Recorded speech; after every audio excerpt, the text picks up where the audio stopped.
When we hear the word siege, we usually picture a clash of weapons, a breach of crumbling walls, and waves of charging soldiers. From Jerusalem to Carthage, history is full of dramatic battles where invading armies physically battered their way through stone to conquer the enemy inside. But in 1941, an invading army chose a different method. They left their artillery at the perimeter and decided to kill an entire city using a much quieter weapon: starvation. In the summer of 1941, the 3 million residents of Leningrad were largely enjoying a peaceful June. Soviet leader Joseph Stalin believed that a non-aggression pact he had signed would keep his country completely out of the war. He was entirely wrong. On June 22nd, Adolf Hitler launched Operation Barbarossa. His ultimate ideological goal was to completely annihilate the Slavic population to secure living space for his own empire, and Leningrad was a primary target. Almost 4 million Axis soldiers flooded across a front line stretching nearly 3,000 kilometers. The German high command was so confident they would take Leningrad quickly that Hitler had already printed invitation cards for a victory banquet at the city's Hotel Astoria. By September 8th, the final trap closed. Looking at this map of the troop movements, we can see exactly how the advancing German forces severed the city's last remaining land connection to the rest of the Soviet Union. Inside the perimeter, 3 million civilians and 500,000 soldiers were stuck. Instead of fighting street by street, Hitler ordered his Luftwaffe to bomb the Badiev warehouses, the city's main food reserves. The civilian stockpile of rations burned to ash. Hitler's decision to incinerate the food supply while sealing the borders created a calculated system of mass starvation for the 3 million people trapped within. By November 1941, civilian rations were reduced to a mere 125 grams of bread, providing only 300 calories a day. But this block is misleading. Nearly 55% was toxic industrial waste. Bakers used wood pulp, pine bark, and wallpaper dust just to add weight. To survive, desperation birthed new recipes. People stripped the leather from factory belts and their own shoes, boiling them for months. They melted down carpenter's glue made of animal bones into a solid block they sarcastically called siege chocolate. Then a secondary weapon hit. The winter of 1941 was one of the coldest in history, dropping to a lethal minus 40 degrees Celsius. Central heating failed and water pipes burst. With no electricity, residents were forced to dismantle their ancestral cabinets and burn their personal libraries just to keep from freezing in their own living rooms. This dual threat of extreme freezing and 0 calories was devastating. On this graph tracking the mortality rate, notice the massive spike here. In January and February of 1942, the death toll reached 100,000 people every single month. When caloric intake drops to near 0, the human body and mind reach a breaking point. By December 1941, Soviet secret police began documenting the darkest reality of the extreme hunger: cannibalism.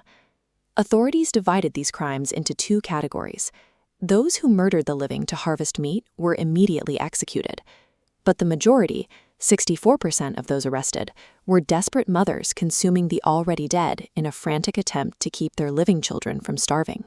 The weaponization of hunger stripped away social norms, reducing humanity entirely to the brutal, unforgiving mathematics of securing enough calories to survive another day. Only one potential lifeline remained. On this map of Lake Ladoga at the city's eastern edge, a fragile line appears across the water. When the lake froze, Soviets carved a single supply route across the ice, the Road of Life. Drivers operated under the cover of pitch blackness, without headlights to avoid German bombers. The ice was often so thin that countless trucks and their drivers ended up plunging through the cracks into the freezing black water below. The quiet, micro-level tragedy of this starvation was recorded in a notebook by an 11-year-old schoolgirl named Tanya Savicheva. She didn't write about battles. She simply recorded the exact dates and times her family members died. Her final entry reads, "The Savichevas are dead. Everyone is dead. Only Tanya is left." Surrounded by this absolute devastation, the city mounted an incredible act of spiritual defiance. In August 1942, right in the middle of the carnage, they decided to hold a concert. They chose a piece written by composer Dmitri Shostakovich, performing his Seventh Symphony. The orchestra musicians were so severely malnourished that several fainted during rehearsals. Yet they managed to perform the piece, and the city broadcast the magnificent music through giant loudspeakers directly across the front lines into German trenches. The performance of a complex symphony by musicians who were fainting from hunger became a weapon of psychological defiance. By broadcasting this music directly into the German trenches, the city demonstrated that its internal will remained intact, challenging the Nazi assumption that starvation would force a total collapse of spirit. In January 1944, after 872 days of isolation and nightmare, the Soviet Red Army finally broke the blockade and drove the German forces away. But the soldiers entering the city found a haunting scene. Out of a pre-war population of 2.5 million, only 600,000 living skeletons remained. Looking at this comparative bar chart, the sheer scale of the atrocity becomes clear. The 1 million civilian deaths in Leningrad towers over the combined military and civilian casualties of both the United States and Great Britain during the entirety of World War II. Because the blockade was built on the intentional and systematic denial of food to trapped civilians, modern historians categorize the Siege of Leningrad as an act of genocide. In the immediate aftermath, Stalin actively censored the true death toll. He tried to bury the reality of the government's failure to evacuate or protect its citizens, but the sheer volume of bodies could not be hidden. The truth eventually surfaced, leading to the creation of massive memorial sites constructed to hold hundreds of thousands of bodies. Today, the Piskaryovskoye Memorial Cemetery contains 186 mass graves, serving as the solemn resting place for roughly 500,000 unnamed victims of the blockade. Hitler calculated that by completely severing a city's access to food, he could destroy the human conscience and reduce millions to animals.